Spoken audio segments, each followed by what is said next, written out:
الجديد في جفعات هاماتوس بالقدس الشرقية، بينما أشادت بصفقة تبادل الأسرى بين الجانبين. إذا مشاهدينا الكرام، معنا في استوديو التحليل الآن أستاذ محمود الشناوي، وهو نائب مدير تحرير وكالة أنباء الشرق الأوسط. أهلا بك مرة أخرى أستاذ شناوي. اليوم أفرج عن جلعات شاليط. الآن ما تم أستاذ محمود؟ يعني هو ضر إسرائيل أكثر ما يفيدها وهو يضرها، ويعد تنازل في ظل تفاعلات الربيع العربي، خصوصا وأن رئيس الوزراء الإسرائيلي بنيامين نتنياهو قال إن هذه الصفقة أتت في ظل تفاعلات الربيع العربي. ما رأيك بهذا الكلام الآن بعد هذه الصفقة؟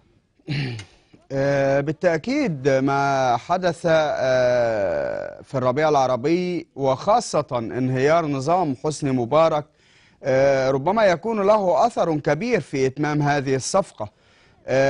حسني مبارك بالتأكيد كان يسعى لإجهاض أي مجهود تقوم به حماس، أو وجود أي أوراق للعب لدى الطرف الفلسطيني ما لم يكون مزكى من إدارته، وخاصة فيما يتعلق بإسرائيل. وكان هذا موضوع شاليط أحد الموضوعات التي تضغط إدارة مبارك لتأجيلها أو ربما إفشالها بشكل كامل. أما ما حدث والذي واكبه أيضا اعتذار إسرائيلي رسمي لمصر عن مقتل جنود مصريين، وكانت إسرائيل تعلن دائما أنها لن تعتذر عن أي فعل ترى أنه في صالحها، أو حتى إذا كانت قد أخطأت فيه.